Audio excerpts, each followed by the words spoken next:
और धीरे धीरे प्यार को बढ़ाना है,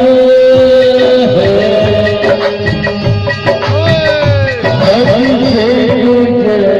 जाना। कैसे गाना तो अगर मैं क्या अरे मैं क्या करता यार अजा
को बता दें एक गुजारिश है आपसे हेलो जैन हमारे सन्नी दीदी की कथी बातों में आया है वो कहते हैं एक बार पूछा था एक बार पूछा तो हेलो का लगता है यार के ए लड़का से कितना जन प्यार कर